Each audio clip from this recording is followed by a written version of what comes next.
Hare Krishna, please accept my humble obeisances, all close to Srila Prabhupada. So we'll resume our discussion on the 7th chapter from verse 19. Bahunam janmanamante jnanavan mam prapadyate Vasudeva sarvam miti sa mahatma sadurlabha. After many births and deaths, he who is actually in knowledge surrenders unto me, knowing me to be the cause of all causes and all that is. Such a great soul is very rare. So, in 4 verses from 16 to 19, Krishna has spoken about mixed and pure devotion. So in the previous verse, if you remember, Krishna spoke about the 3 kinds of Sakam Bhaktas, the Karma Mishra Bhaktas, the Artho Jigyasur and Artharthi. This verse is essentially talking about their destination.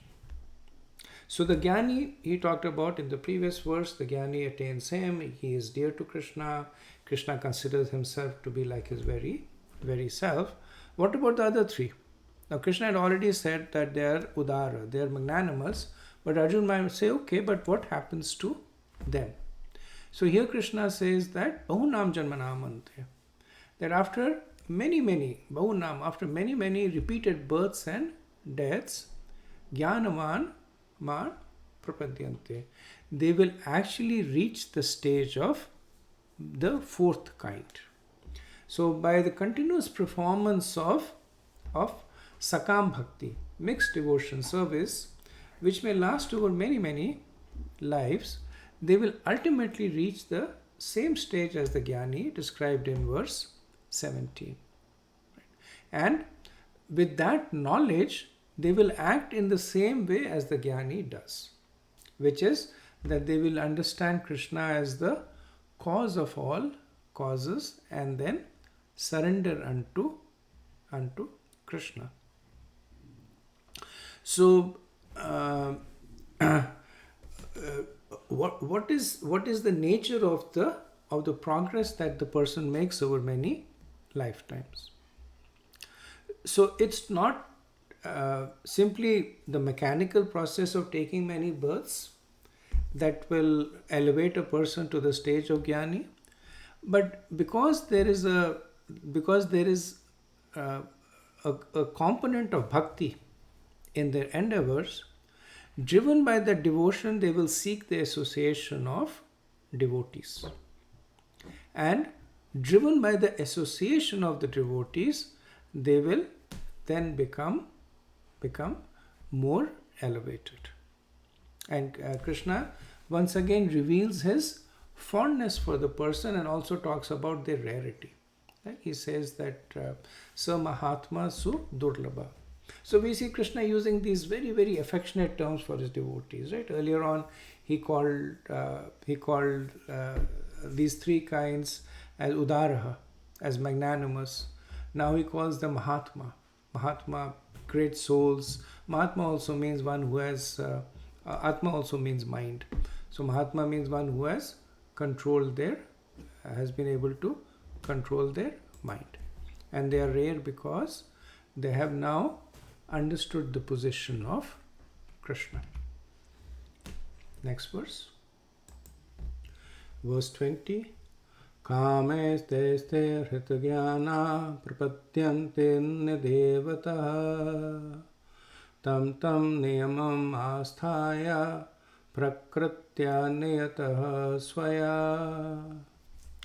Those whose intelligence has been stolen by material desires surrender unto demigods and follow the particular rules and regulations of worship according to their own natures. So now Krishna here is talking about a different category of jivas who who do worship but not him. So the Sakam Bhaktas that were spoken earlier on were worshipping Krishna with material desires. The Jnani was worshipping Krishna without material desires. The four kinds of the Duskritanas, they were simply, they were either atheistic, or they were impersonalists, or they were mental speculators. Now here Krishna talks about what about the people who worship but not you, the people who have material desires but don't come to you. So in 4 verses Krishna is going to answer this question. So what is the description of these people? Kamas is there, that they have various material desires, right? What is the other characteristics? Hitagyana. Hitagyana means they have no intelligence. And what is the manifest symptoms of the lack of intelligence? That prapadyante anya devataha, that they surrender unto the demigods. How do they surrender? Tam tam niyamam. So they follow the particular rules of surrender to those demigods, prakritya swaya, controlled by the individual impressions. So this means that the impressions are such that it makes them averse to surrendering to Krishna. And we see that there are some people who are naturally averse to surrender to Krishna. They may be pious, they may be worshipping demigods, Durga Devi, Lord Shiva, Lord Ganesh. They follow the rules and regulations, but they become very upset when you ask them to focus their worship to Krishna. Right? Why? Because of prakritya swaya. Because of offenses that they may have committed, sinful activities that they have committed, their nature is that they have become averse to surrender to Krishna. Prabhupada says less intelligent people. Now this is not material intelligence. So they may be materially very intelligent, but less intelligent because they have lost spiritual discrimination. So Prabhupada says less intelligent people who have lost their spiritual sense take shelter of the demigods for immediate fulfillment of material desires. Generally, such people do not go to the Supreme Personality of Godhead because they are in the lower modes of nature, ignorance and passion, and therefore worship various demigods. Okay, next verse. Verse 21. Yo yo yam yam tanum bhakta shraddhaya architam echati tasya chalam shraddham tameva vidadamyaham. I am in everyone's heart as the super soul. As soon as one desires to worship some demigod, I make his faith steady so that he can devote himself to that particular deity. So Arjun might ask, based on the previous verse, that Krishna, you have already demonstrated your affection for the devotees. You have also talked about how you're omni everything, all powerful everything. Then how is it possible that these class of people are getting misguided? Where is your omnipotency? And Krishna says that it is because of me only that they are developing this desires to, or it is because of me that their faith is becoming steady.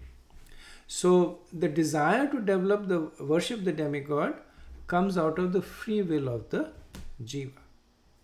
And why do they want to worship demigod? Because material desires. The demigods are in charge of various material avenues, and they generally give quick results. So one can worship Indra for progeny, for Surya for fame, one can worship Durga Devi for opulence. And if one follows the prescribed methodology, then the demigods quickly reciprocate. So their desire is exclusive material gain, and because of past impression, they also have they are averse to Krishna. So when they manifest their desire, then Krishna says, I as the super soul make the faith steady. Right? So one may say that if Krishna knows that worship to him is the best, then why does he bestow faith in other forms of worship? And the answer is because Krishna does not interfere with the free will of the jiva. Krishna also says that as one surrenders to me, I reciprocate. So when one surrenders to Krishna in the form of saying that I do not want to surrender to you but to the devas, Krishna reciprocates by giving them that faith. Another important point to understand here also is that the devas do not have the power to bestow faith, and they do not have the power to bestow even the results of the worship. Both of them are coming from Krishna. So the faith to worship the devas and the results of the worship of the devas is coming from Krishna. So Krishna is also making that point in order to establish his position with respect to the devas. Next verse. Verse 22. Sataya shraddhaya yuktas tasya ardhanam ihate labate cha tataha kaman maye vihitan hitan. Endowed with such a faith, he endeavors to worship a particular demigod and obtains his desires. But in actuality, these benefits are bestowed by me alone.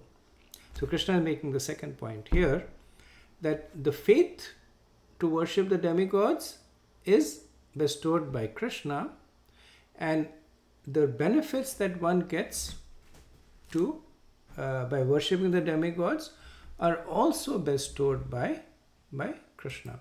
And the reason is that the ability of the demigods to give benedictions, to give material benefits, all their prowess they're deriving from Krishna. So Prabhupada says that the devotional service to the Supreme Lord and the worship of a demigod cannot be on the same platform. Because somebody might make this argument that whether I'm approaching Krishna directly or through the devas, if ultimately Krishna is the one who is reciprocating, and then they should be on the same platform. And Prabhupada is negating that, saying that it cannot be on the same platform. Why? Because one who worships the demigod is on the material platform, and one who worships Krishna is on the completely spiritual platform. So they can never be the same. Next verse. Verse 23. Antavattu phalam tesham tadbhavate alpamedesham devan devayajo yanti madbhaktayanti mamapi.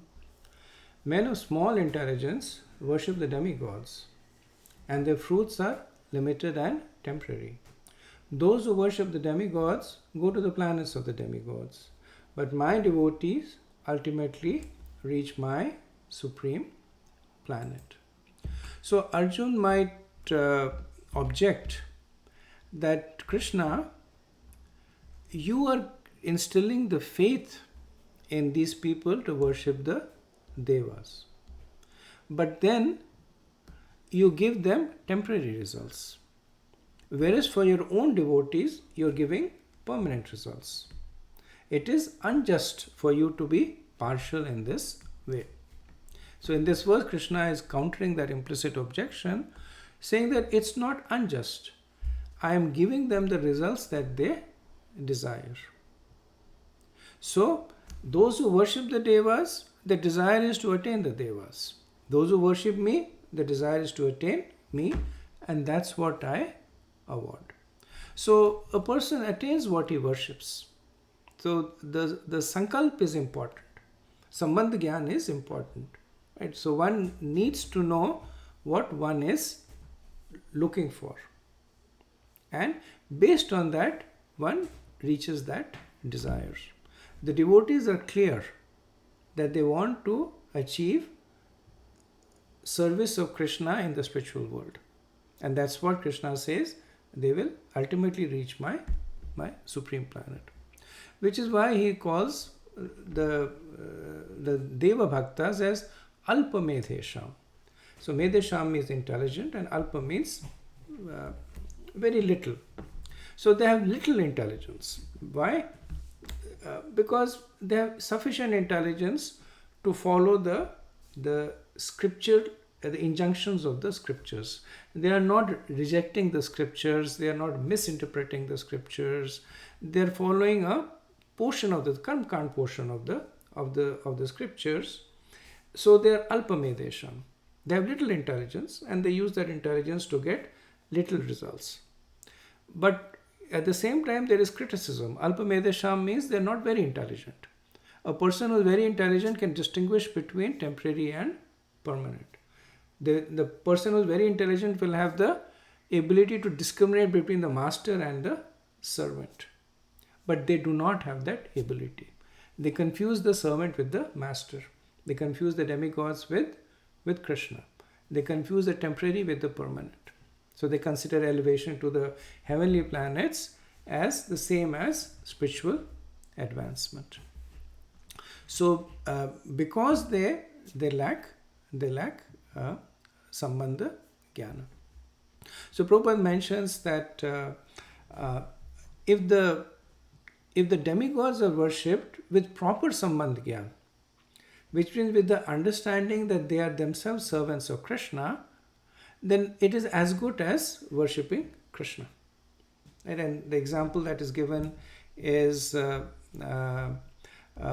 gopis of Vrindavan. That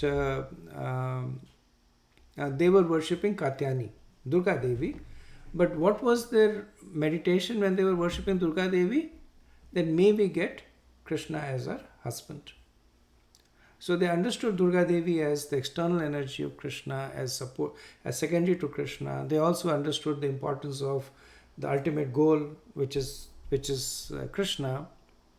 But they were approaching Durga Devi not as the demigod who gives material desires, but they were approaching Durga Devi as a devotee of Krishna. And in that way, they considered to be properly situated. In the Bhagavatam, there is also the example of Bharat Maharaj. And it is said that Bharat Maharaj performed extensive yagyas to worship the demigods. But then we saw that Bharat Maharaj also attained the association of Krishna eventually. Why? Because he understood that the demigods were Lord Vishnu's agents. Okay, next verse. Verse 24.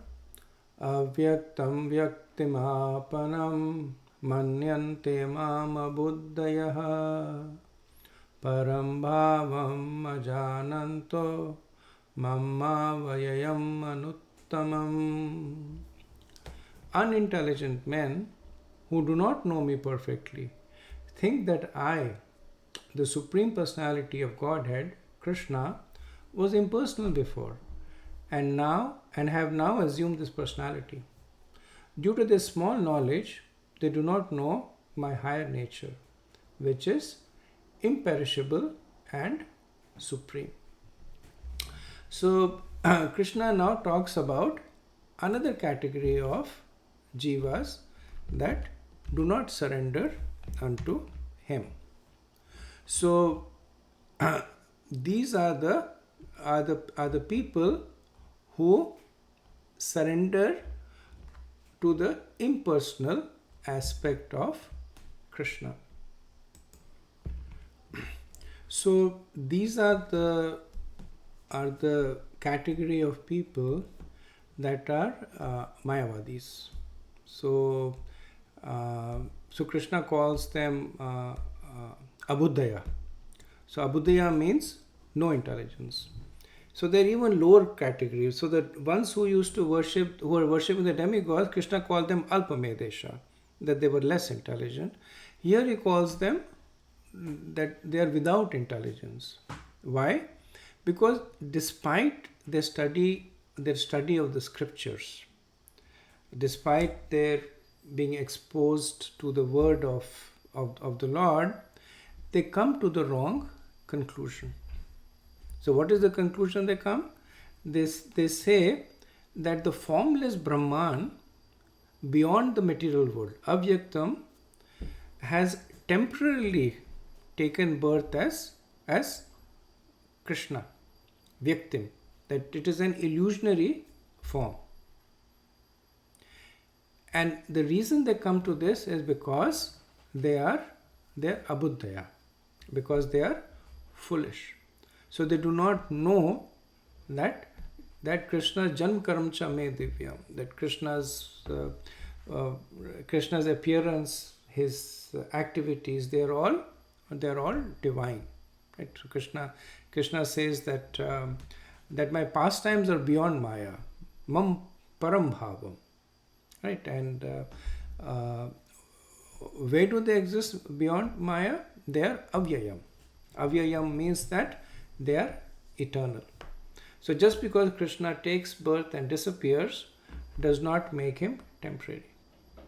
But his pastimes are going on eternally, avyayam, and they are anuttamam. Anuttamam means that they are super excellent.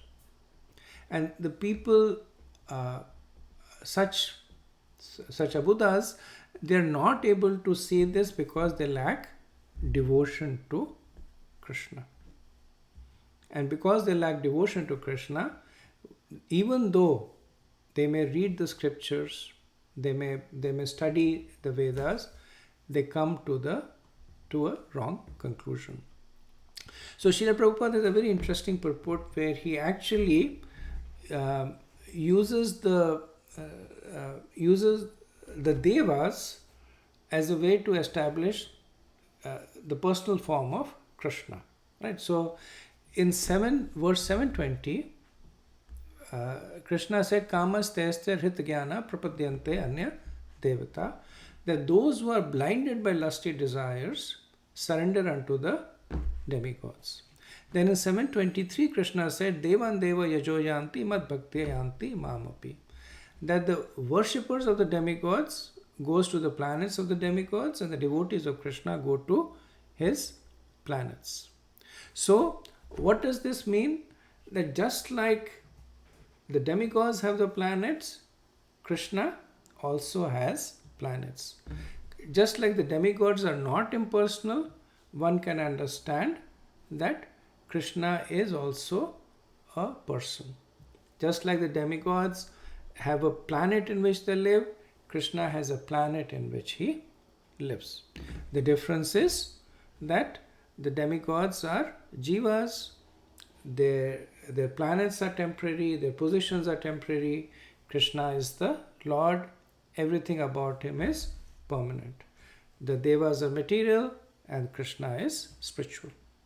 So Srila Prabhupada interestingly uses this as a way to convince the impersonalist that or the worshippers of the demigods, that just like the devas that you're worshipping has a form, you can understand that Krishna also has a form. And although Prabhupada says this is clearly stated, the impersonalists still maintain that the Lord is formless and that these forms are impositions, and that is why they are condemned. Okay, next verse. Verse 25. Nam prakashah sarvasya yogamaya samavratah Muroyam nabhijanati lokamamajam avyayam.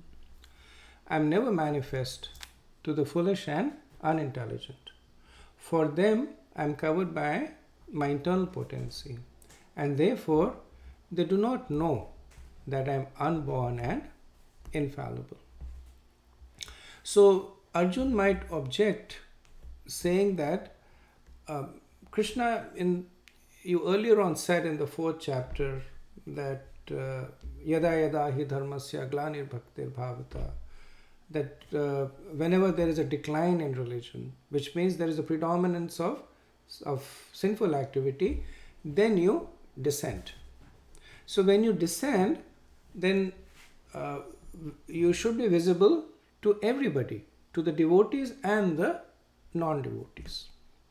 So when Krishna was there in his Leela, he was equally visible to Duryodhan and Dhritarashtra as he was to Arjun and the other Pandavas. But now Krishna makes this distinction over here. He says that I'm never manifest to the foolish and the unintelligent. So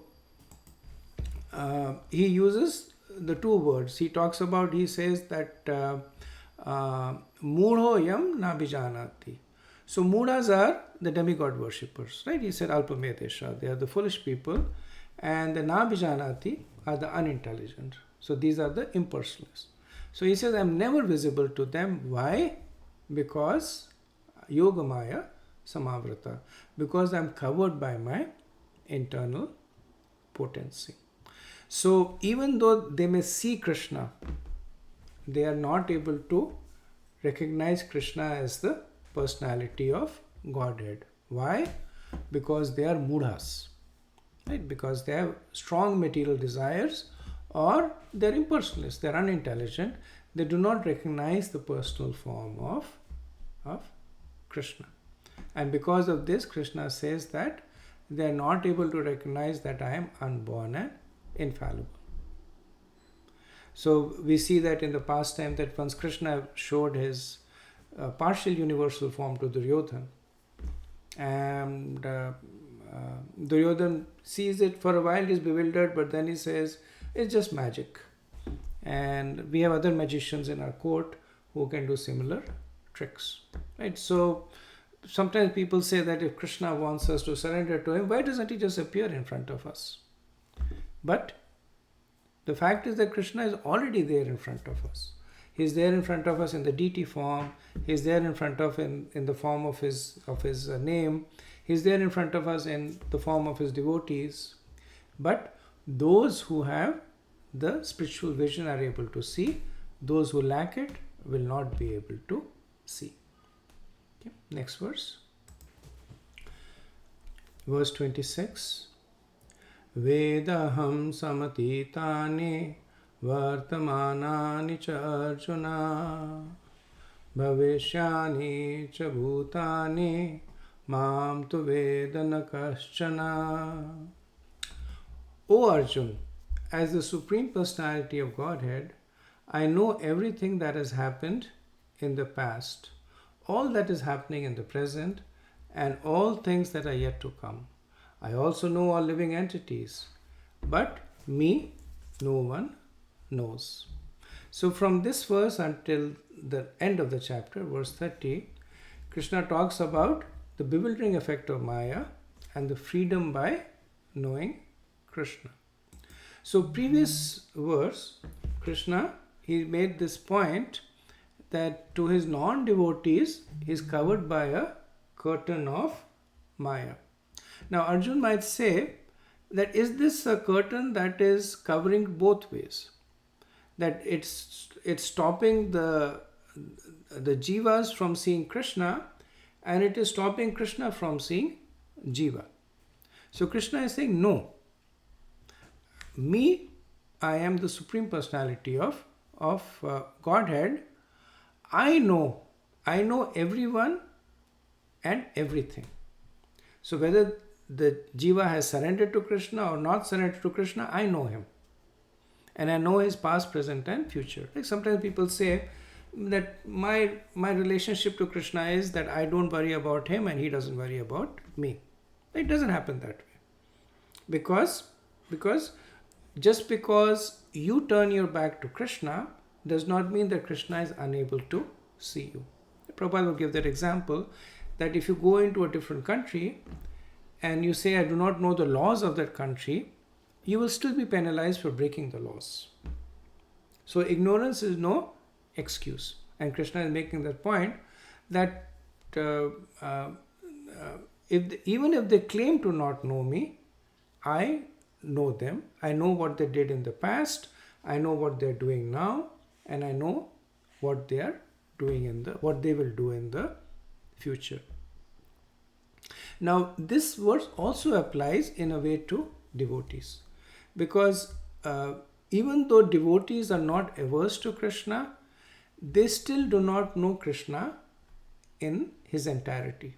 Nobody knows Krishna in his entirety. Even Krishna does not know. It's said that when Krishna meditates on himself, then he discovers constantly new aspects of himself. Right? So no one knows Krishna, but the devotees know Krishna to the extent that Krishna allows allows himself to be known. Okay, let's go to the next verse. Verse 27. Ichha dvesha samuthena dvandva mohena bharata sarva bhutani sammoham sarge yanti parantapa. O Scion of Bharat, O conqueror of the foe, all living entities are born into delusion, bewildered by dualities arisen from desire and hate. So in the next 4 verses, until the end of the chapter, Krishna explains the entrapment of the living entities in the material world. And so here he talks about the illusion. What is the cause of the illusion?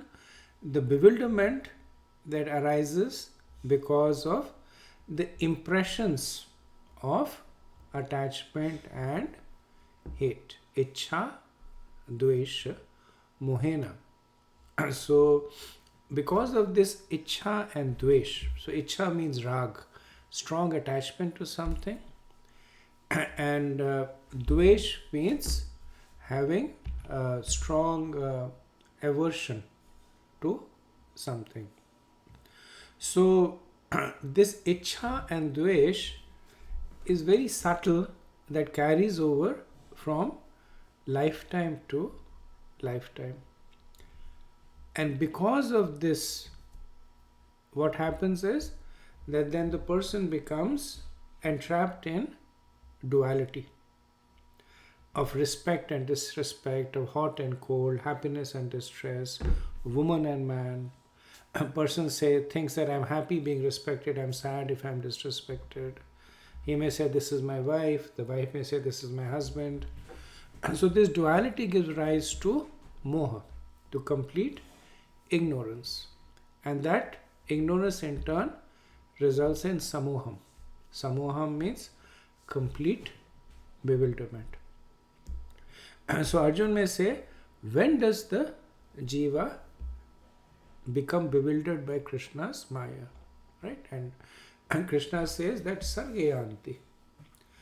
So sarga means at the time of the creation of the material world, which is another way of saying that since time immemorial.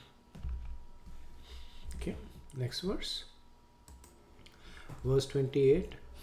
Yesham tu antagatam papam jananam punyakarmanam te dvandva moha nirmukta bhajante mam dridvrataha. Person who have acted piously in previous lives and in this life, and whose sinful reactions are completely eradicated, are freed from the dualities of delusion, and they engage themselves in my service with determination. So in the previous verse, Krishna had spoken about how everyone is born in this duality, which results into bewilderment. So then Arjun may ask, and then who's qualified for bhakti? If everyone since time immemorial has been entrapped in this illusion, and then what is the hope? So Krishna says that there is hope. So those who have performed punya karma, right? Janana punya karmana. Now punya over here does not mean pious activities. Punya here means agyat sukriti or sukriti. And so sukriti is essentially devotional service. Agyat sukriti is people who unknowingly perform devotional service. So somebody may unknowingly help a devotee, give a devotee a donation, go to the temple and unknowingly offer obeisances. So that is agyat sukriti or sukriti. Or they may knowingly perform devotional service. And what is the second category? The second stage, antagatam papam. That by the force of bhakti, their sins are destroyed. So antagatam means they're almost destroyed. So not completely eradicated, but mostly eradicated.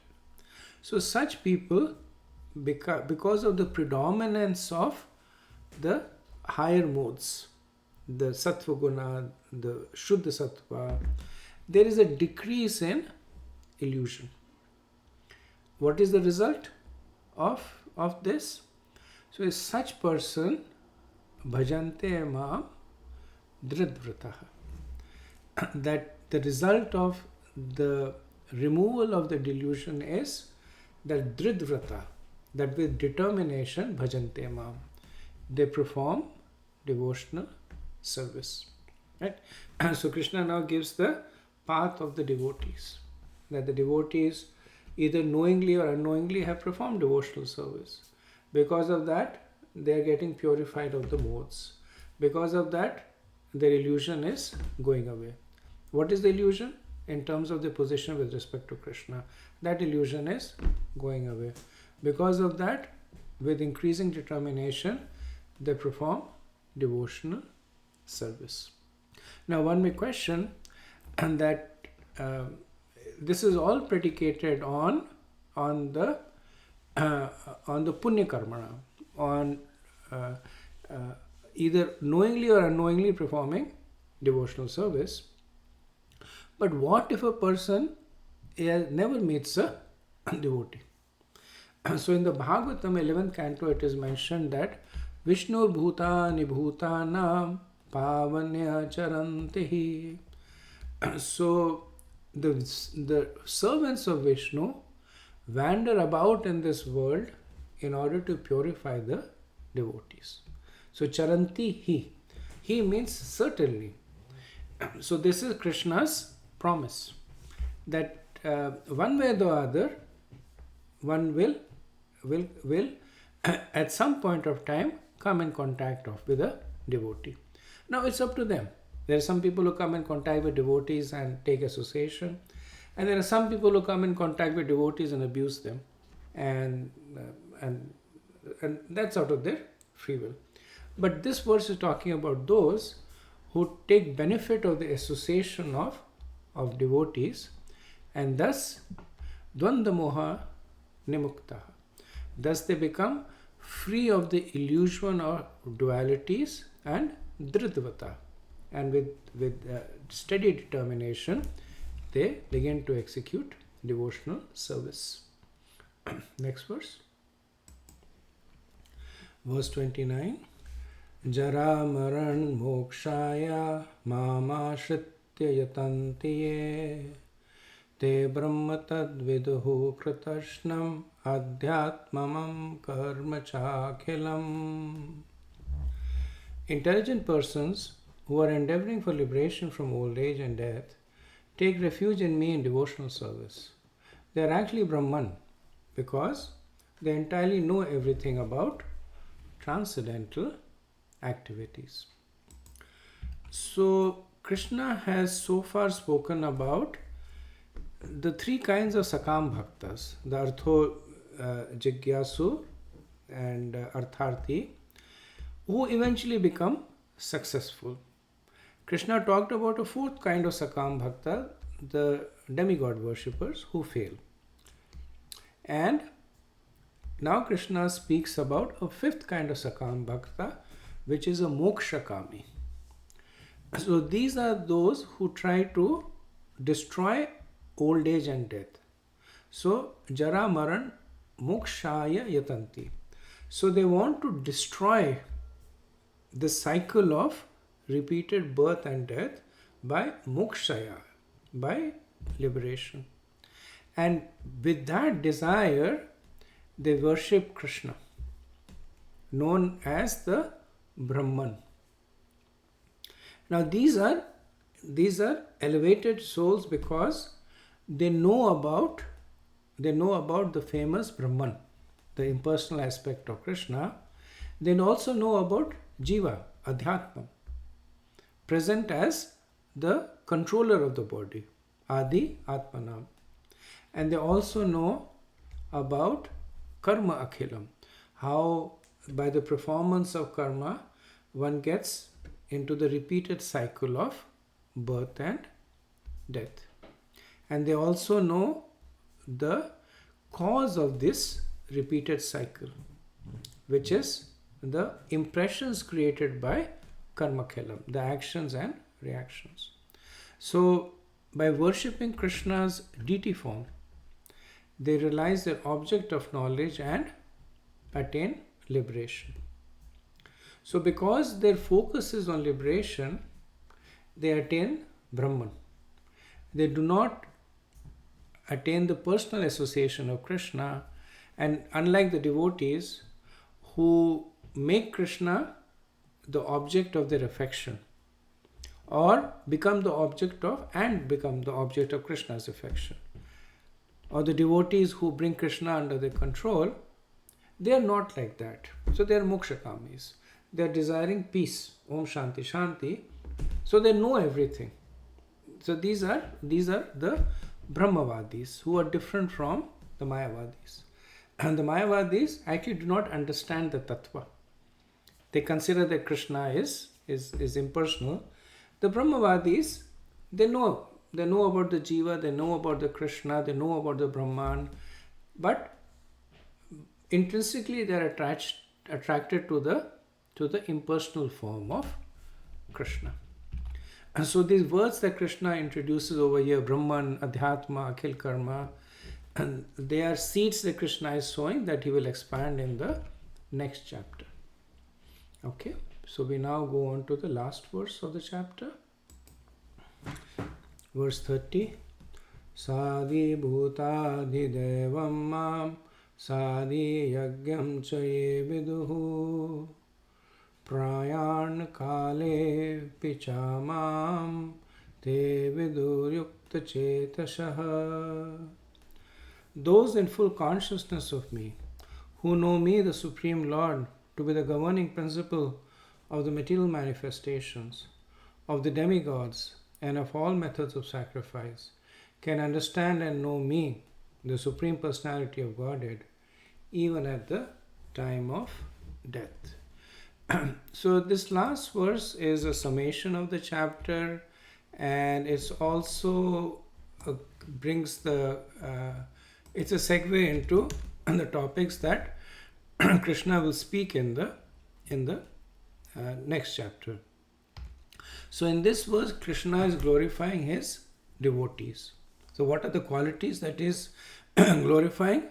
That they understand the real position of Krishna with respect to the material energy. Right? Sadi bhuta di daivyam. Right? So they understand that the whole material world is supported by Krishna. So Devam is the demigods. They know the position of the demigods, that the demigods are essentially jivas that are empowered by Krishna for certain services in the universal administration. And Sadi Yagyam cha ye vidu. And they also know about Yagya. What is the process of Yagya and who is the enjoyer of Yagya. So they understand Krishna with respect to the whole material creation, the demigods, the process of Yagya. And what is the benefit that they get? Prayan kale pi chama. And that they will not forget Krishna. Te vidur yukta chetesha. So yukta chetesha means that their mind will remain engaged in Krishna prayan kali, even at the time of death. So prayan kali is mentioned here for two reasons. One is that at the time of death, one's mind becomes bewildered, and it is very difficult to hold a cogent thought in the mind. But when Krishna says that they remember him at the time of death, it means that such people, they are not bewildered by death, because they understand that it is just a punctuation in the material existence.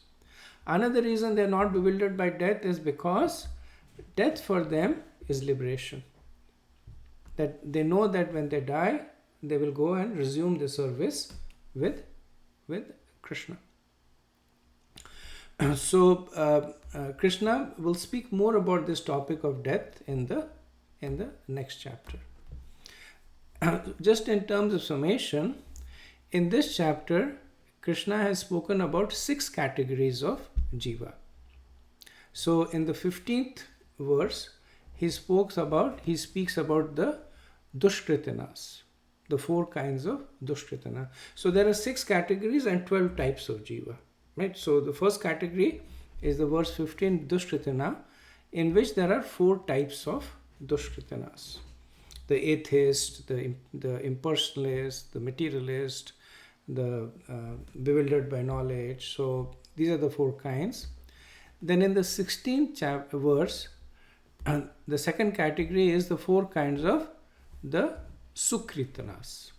So in that, Krishna speaks about the arthu, artharthi, jigyasu, the 3 sakam bhaktas, and the jnani, which is the nishkam bhakta. So that's the second category. In verse 20, Krishna speaks about the demigod worshippers. Right? He calls them alpamedesha, the people of little intelligence worship the demigods. That's the third category. In verse 24, Krishna speaks about the mayavadis. He calls them abuddhas, that they have no intelligence, because they consider that there is no personal form of the God, and the personal form is made out of illusion. So that's the fourth category. The fifth category is in the verse 29, which is the mokshakamis.